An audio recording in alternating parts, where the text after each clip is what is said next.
Bonjour. Alors aujourd'hui, on va parler de la voix et des cervicales antérieures. Toute cette partie ici, qui n'est pas forcément très connue, mais pourtant qui est très importante à travailler, parce qu'on souvent on travaille toute la partie postérieure, mais on ne va pas tellement souvent vous parler de ça.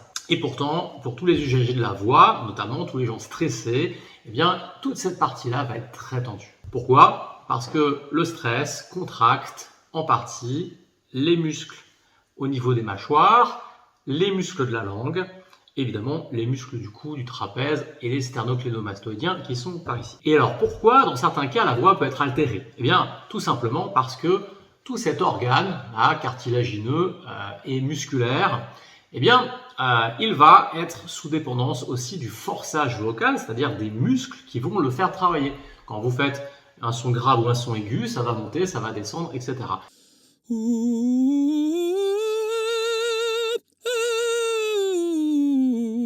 Et tout ça, c'est en suspension. Le problème, c'est que quand on est sous stress, on est un peu moins en suspension. Donc on a des voix qui vont serrailler parce que les muscles autour, ils vont beaucoup se contracter.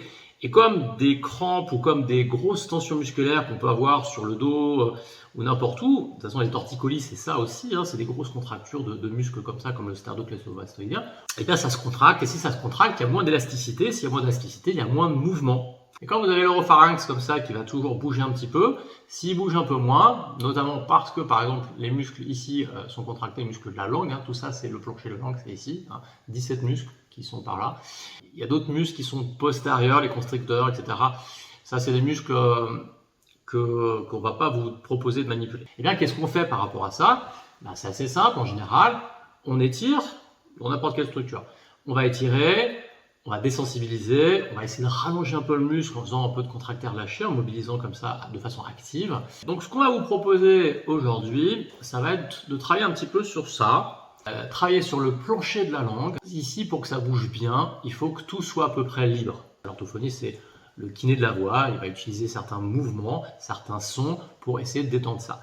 Le problème, c'est que parfois, il faut quand même étirer tout ça, il faut quand même détendre le muscle parce que, ça se voit de toute façon dans d'autres zones, si on ne le fait pas, ça ne récupère pas aussi bien. Alors moi ce que je vais vous montrer 2-3 techniques qui sont relativement faciles à faire. On ne va pas vous montrer les techniques qui sont plus profondes. Pourquoi? Parce que dès qu'on va aborder cette zone-là, on a les carotides très très vite de chaque côté. Et les carotides, il y a quand même à partir de 40 ans, des fois moins, on ne sait jamais ce qu'il y a en dessous en fait. Il peut toujours avoir des plaques d'athérome. Une plaque d'athérome, si vous appuyez dessus, ça peut péter d'une façon ou d'une autre.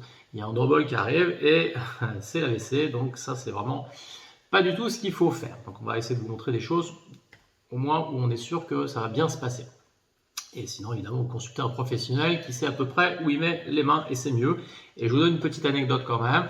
Quand j'ai fait de la dissection il y a quelques années, le chirurgien, on a fait un abord du cou, le chirurgien a dégagé tout ce qu'il y avait à dégager. Il y avait des carotides, donc il nous a montré des plaques d'athérome, il nous a dit voilà, palpez un petit peu, vous allez sentir la carotide. Évidemment, les plaques d'athérome, ça se fait quand il y a des bifurcations, et quand il y a des bifurcations, il y a des turbulences, et dans ces turbulences, ça va sédimenter, et ça va commencer à créer des plaques d'athérome. J'avais pris une plaque d'athérome, comme ça, je m'amusais avec, et à un moment donné, clac, ça a pété. Effectivement, j'ai créé un AVC sur quelqu'un qui était déjà mort. C'est pas très drôle. Cette petite aparté est en fait, je vais vous montrer donc comment est-ce qu'on peut détendre la langue et toute la partie antérieure du cou dans le cas de torticolis ou de douleurs cervicales en général. C'est quelque chose qui marche plutôt bien. Donc la première technique qu'on peut faire, ça va être tout simplement d'étirer globalement toute cette zone-là, bien sûr. Donc ça va être la langue par ici, puis après vous allez avoir plein de muscles comme ça qui vont s'attacher sur le sternum et un petit peu sur les clavicules. Et c'est très simple, on met les deux mains ici tranquillement et on va progressivement aller chercher la traction. Évidemment, c'est une tension progressive et comme dans tout stretching, on ne tire pas comme des bêtes dessus, on y va tranquille, on sent la tension, voilà, on sent la tension, c'est très bien, on sent la tension, ça suffit. Si on tire trop fort, on ne va rien étirer du tout, le système va plutôt se mettre en défense. Donc il va se contracter, donc là ça ne sert strictement à rien, vous perdez votre temps. Donc, qu'est-ce qu'on va faire? On va se remettre ici, on se met en traction, je sens la traction, très bien, j'inspire, je souffle. Et en soufflant, ma cage thoracique, de toute façon, va descendre, comme ça. Et bien, j'accompagne ça, et je pousse un tout petit peu, comme ça, en accompagnant, voilà, comme ça, pour tendre progressivement toute cette zone-là. Alors, si je veux tendre un tout petit peu sur les côtés, ben, je vais faire la même chose.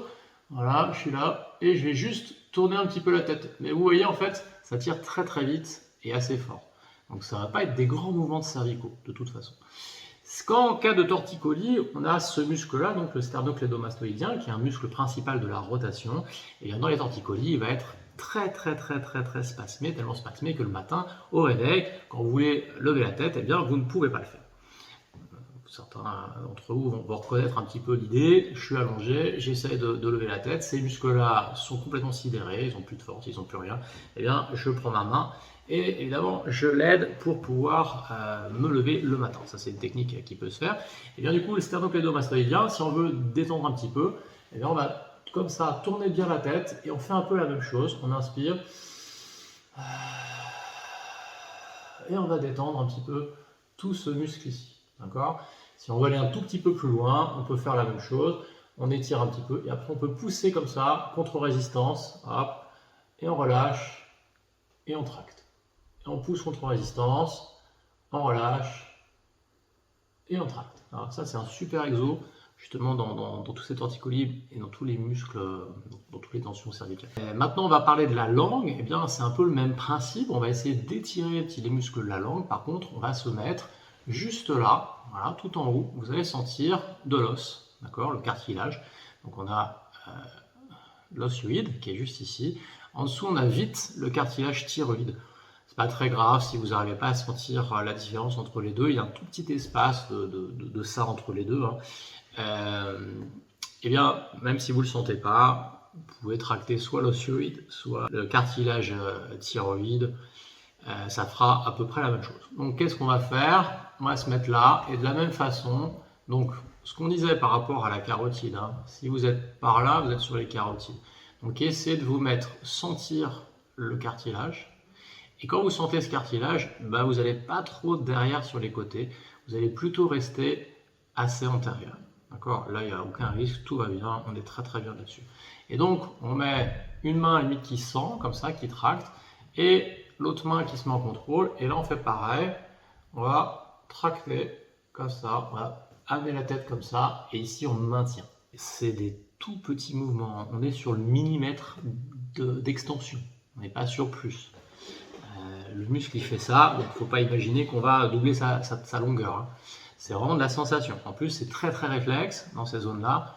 On y va relativement cool. Donc, de façon identique, on va se mettre ici et puis on peut légèrement voilà, faire des petites inclinaisons de tête. Alors, je vous le fais, mais le mouvement il est quand même très faible. Donc, des petites inclinaisons de tête, comme ça, tranquillement, ou des petites rotations. Comme ça, tranquillement, et en gardant un point fixe ici. Hop. Donc ça donne ça. Voilà. Vous voyez, il ne se passe pas des grands mouvements. Et encore, je les exagère un petit peu pour que vous puissiez voir ce qui se passe. Donc on a travaillé en gros toute cette zone-là au niveau de la langue, le sternoclédomastoïdien. Et qu'est-ce qu'on peut rajouter? On peut rajouter une tension de langue sur l'arrière de la langue. Alors comment ça se fait une tension sur l'arrière de la langue? Eh bien c'est assez simple, il faut prendre un peu de salive. Si vous n'en avez pas, vous prenez un verre d'eau, vous buvez. Et vous coincez votre langue entre vos deux dents, comme ça. Et une fois que vous avez coincé la langue entre les deux dents, vous allez déglutir. Vous allez avaler votre salive. Donc quand vous allez votre salive, eh bien tout ça, ça va descendre. Donc comme on a un point fixe au niveau de la langue qu'on a pincé un peu, eh bien le point fixe est là, ça va tirer en arrière et du coup ça va étirer la partie postérieure de la langue avec un autre point fixe tout simplement. Deuxième exercice pour travailler la langue, alors ça va être un peu plus antérieur, un tout petit peu moins derrière, mais quand même ça travaille ça, tout simplement de propulser la langue en avant, c'est-à-dire voilà. Donc on va sentir qu'on tire un petit peu, on ne va pas le sentir forcément là, mais en tout cas on va tirer sur la langue, on va faire un petit stretching de la langue. Et qu'est-ce qu'on peut faire en plus? On peut faire la croix, le plus et le fois. ça donne concrètement? Je vais aller le plus loin possible avec ma langue en avant, le plus loin possible en bas, en haut, en bas, sur les côtés, à droite, machin, et à gauche, et ça donne ça.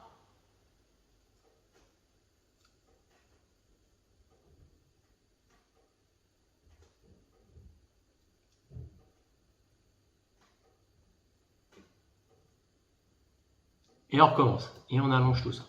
Ça tient un peu, hein, c'est toujours intéressant. Donc voilà, on a vu plein de petits exercices. Donc je vous montre pas d'autres exercices qui sont un peu plus délicats à faire. Si vous avez effectivement des soucis avec une langue qui ne tient pas, qui est raillée, etc., eh bien n'hésitez pas à consulter un ORL, un orthophoniste, et si ça passe pas, d'aller voir un ostéopathe qui est un peu spécialisé là-dessus.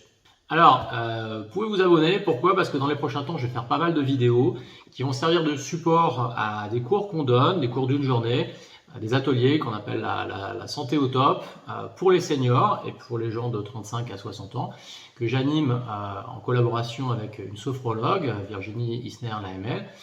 Et on va filmer pas mal de choses par rapport à ça, ce qui va être intéressant pour vous qui ne pouvez pas assister à ce genre d'atelier. Voilà, donc abonnez-vous, comme ça vous allez les voir rapidement. Et je vous dis donc à une prochaine vidéo. Salut!